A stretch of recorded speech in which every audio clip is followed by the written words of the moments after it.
শুরুতেই জানিয়ে দেব সংবাদ শিরোনাম, এরপরে বিস্তারিত। প্রথমেই জানিয়ে দেব জুলাই গণ অভ্যুত্থানের স্মরণে বিএনপির মঞ্চে বিভিন্ন দলের নির্বাচনীয় আকাঙ্ক্ষা। এরপর আরও জানিয়ে দেব এনসিপির জুলাই পদযাত্রার গাড়ি লক্ষ্য করে ককটেল নিক্ষেপ করেন। এরপর আরও থাকছে লন্ডনের বৈঠকের পর সংস্কার প্রস্তাব বিএনপি কেন্দ্রিক হয়ে পড়েছে বললেন চরমোনাই পীর। এবং সর্বশেষ জানিয়ে দেব শেখ হাসিনার চেয়ে নির্দয় নারী ঘাতক আর হতে পারে না বললেন এবি পার্টি। গণ অভ্যুত্থানের স্মরণে বিএনপির মঞ্চে বিভিন্ন দলীয় নির্বাচনের আকাঙ্ক্ষা। নিত্য নতুন ইস্যুর বেড়াজালে আগামী জাতীয় নির্বাচন প্রত্যাশিত সময়ের মধ্যে হবে কিনা তা নিয়ে রাজনৈতিক দলগুলোর, বিশেষ করে বিএনপির মধ্যে এখনো কিছুটা অনিশ্চয়তা রয়েছে। তবু দলগুলোর মধ্যে ভেতরে ভেতরে নির্বাচন কেন্দ্রিক পথ চলার একটি নিজস্ব নকশা তৈরি হচ্ছে। এটি ক্রমেই স্পষ্ট হচ্ছে গতকাল মঙ্গলবার বিএনপির আয়োজিত জুলাই গণ অভ্যুত্থানের বর্ষপূর্তি অনুষ্ঠানের অনেক রাজনৈতিক দলের নেতাদের বক্তব্যে এই ঘটনা প্রকাশ ঘটে। অনেকের বক্তব্যে নির্বাচনে বিএনপির সঙ্গে থাকার অভিপ্রায় প্রকাশ করেছেন। এখন পর্যন্ত সংস্কার ও নির্বাচন ঘিরে মুখ্য রাজনৈতিক দলগুলোর মধ্যে যে তৎপরতা, তাতে একদিকে আছে বিএনপি সহ সমমান দলগুলো, অন্যদিকে জামায়াত ইসলামী আন্দোলন সহ কিছু দলের ঐক্য প্রচেষ্টার একটি তৎপরতা রয়েছে।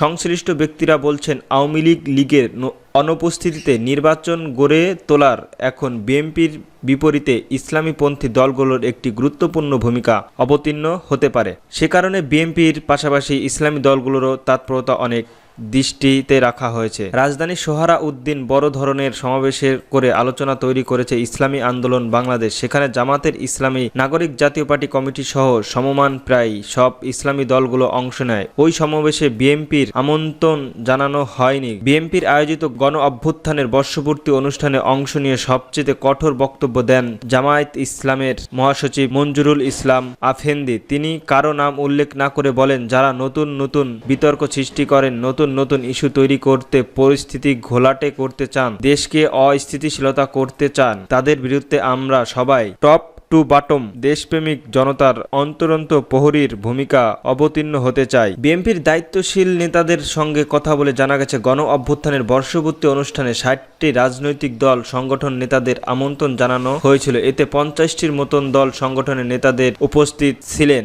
এর মধ্যে 22টি দলের নেতা বক্তব্য দেন। বাংলাদেশ কমিউনিটি পার্টি, ইসলামী আন্দোলন ও মাওলানা মুমিনুল হকের দল বাংলাদেশ খেলাফত মজলিসকেও আমন্ত্রণ জানানো হয়েছিল, তারা আসেননি। অবশ্য ইসলামী আন্দোলনের মুখপাত্র ও জ্যেষ্ঠ যুগ্ম মহাসচিব গাজী আতাউর রহমান প্রথম আলোকে জানিয়েছেন, তারা বিএনপির আমন্ত্রণ পাননি।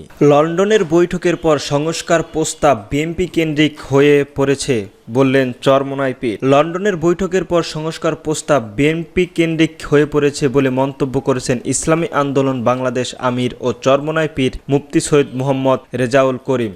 জুলাই অভ্যুত্থানের প্রথম বর্ষপূর্তি উপলক্ষে আজ বুধবার এক বিবৃতিতে তিনি একথা বলেন। সৈয়দ মোহাম্মদ রেজাউল করিমের বলেন, অধ্যাপক মোহাম্মদ ইউনূসের নেতৃত্বাধীন সরকার যে উদ্দীপনা ও প্রতিষ্ঠা নিয়ে কাজ শুরু করেছিল, এখন তা ভাটা পড়েছে বললে মনে হচ্ছে। বিশেষ করে লন্ডন বৈঠকের পর সংস্কার প্রস্তাব বিএনপি কেন্দ্রিক হয়ে পড়েছে। তারা একমত না হলেও এই প্রস্তাব আর অগ্রসর হচ্ছে না। পিয়ারের মতো একটি বিশেষ অংশীকারের রাজনৈতিক দলের মতো হলেও কেবল একটা দলের জন্য বাস্তবায়ন করা যাচ্ছে না। অথচ স্বৈরাচারী রোধে পিয়ার একটি পরিপ্রেক্ষিত ও উত্তম পদ্ধতি। অন্তর্বর্তীকালীন সরকারে কঠোর হওয়ার আহ্বান জানিয়ে ইসলামী আন্দোলনে আমির বলেন, অন্তর্বর্তীকালীন সরকার তার প্রতিজ্ঞা ও দায় পূরণের অবিচল ও কঠোর হতে হবে। স্বৈরতন্ত্রের রাস্তা খোলা রেখে কারো চাপে যদি এই সংস্কার নির্বাচন আয়োজন করে, তাহলে ইতিহাসে তারা চির অপরাধী হয়ে থাকবে। কারণ জুলাই রাষ্ট্র সংস্কারের যে মহাসুযোগ তৈরি হয়েছে তা জাতি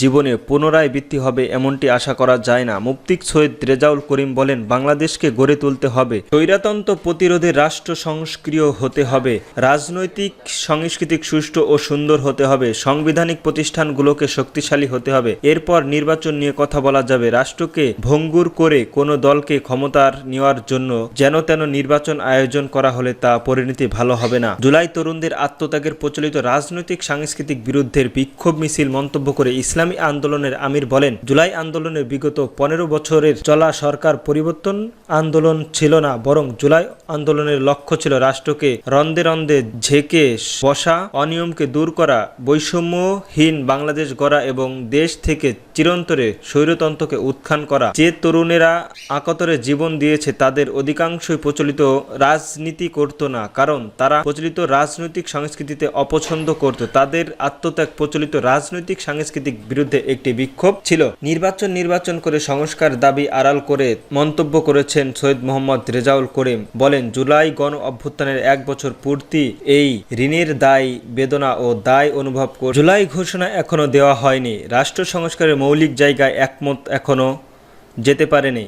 বিচার নিশ্চিত করা হয়নি। রাজনৈতিক দলগুলো ক্ষমতা কেন্দ্রিক প্রকট হয়ে উঠেছে। চাঁদাবাজি, দখলদারি এখনো চলমান। চাঁদার দাবিতে রাতভর নির্যাতন করা, স্বামীর সামনে স্ত্রীকে ধর্ষণ করার মতো বর্বরতা এখনো বিদ্যমান। অথচ নির্বাচন করে সংস্কার ও বিচারের দাবিকে আড়াল করে দেওয়া হয়েছে। যে চাওয়া নিয়ে আমাদের তরুণের গত জুলাইয়ের প্রাণ দিয়েছে, 1 বছর পরে এসেও মনে হচ্ছে তাদের চাওয়া হাতে আমরা অনেক দূরে অবস্থান করছি। এনসিপির জুলাই পথযাত্রার গাড়ি লক্ষ্য করে ককটেল নিক্ষেপ। রাজধানীর বাংলা মেট্রোরের জাতীয় নাগরিক পার্টির এনসিপির অস্থায়ী কেন্দ্রীয় কার্যালয়ের নিচে ককটেল বিস্ফোরণের ঘটনা ঘটেছে। এনসিপির ঢাকা মহানগরীয় জুলাই পদযাত্রার গাড়ি লক্ষ্য করে এই বিস্ফোরণ ঘটনা হয়েছে বলে দলটি পক্ষ থেকে বলা হয়েছে। রাত 11:49 এনসিপির পরিচালিত একটি হোয়াটসঅ্যাপ গ্রুপে বলা হয়, ঢাকার এনসিপির কেন্দ্রীয় কার্যালয়ের সামনে ঢাকা মহানগরী জুলাই পদযাত্রার গাড়িতে ককটেল নিক্ষেপের বিস্ফোরণ ঘটে। প্রতিবাদে রাত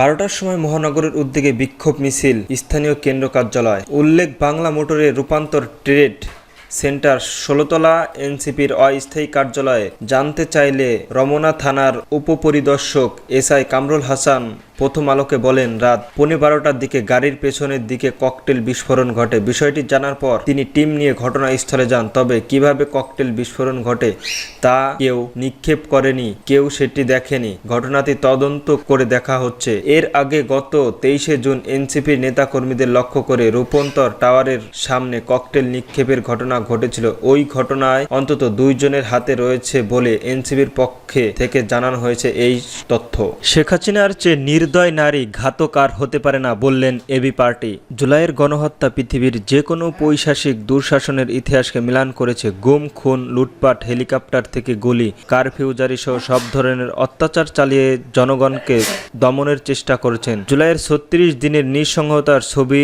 যিনি দেখবেন তিনিই বলবেন, বিশ্বে শেখ হাসিনার চেয়ে নির্দয় নারী ঘাতক আর হতে পারেন না। 36 দিন ব্যাপী পার্টির জুলাই উদযাপন কর্মসূচিতে অংশ নিয়ে আজ আয়োজিত এক চিত্র প্রদর্শনী অনুষ্ঠানে দলের চেয়ারম্যান মুজিব রহমান মঞ্জুর এসব কথা বলেন। বিকেলে রাজধানীর বিজয়নগর দলের কেন্দ্রীয় কার্যালয়ের কোটা না মেধা, এক রক্ত স্নাক্ত অধিকারের সংগ্রাম শীর্ষক এই প্রদর্শনী উদ্বোধন করেন বিজ্ঞানী ও শিক্ষাবিদ দিলারা চৌধুরী। 13 জুলাই পর্যন্ত প্রতিদিন বেলা 11টা থেকে 8টা পর্যন্ত প্রদর্শনীয় দর্শনার্থীদের জন্য উন্মুক্ত থাকিবে। প্রদর্শনী উদ্বোধনী অনুষ্ঠানে প্রধান অতিথির বক্তব্যে দিলারা চৌধুরী বলেন, হাজারো শহীদের রক্তের বিনিময়ে মানুষ যে মুক্তি পেল সেটাকে যেভাবেই হোক ধরে রাখতে হবে। তিনি আরো বলেন, রাষ্ট্র সংস্কার সম্ভব না হলে আবারও নতুন কোনো ফ্যাসিবাদীর কবলে পড়ে দেশটা একটা গভীর অন্ধকারে ঢেকে যাবে। গণ অভ্যুত্থান ধরে রাখতে না পারলে নিজেদেরই ভুক্তভোগী হতে হবে। বিশেষ অতিথির বক্তব্যে রাজনৈতিক বিশ্লেষক জাহেদ উর রহমানের ভারতের পালিয়ে যাওয়ার সাবেক প্রধানমন্ত্রী শেখ হাসিনার সমালোচনা করেন।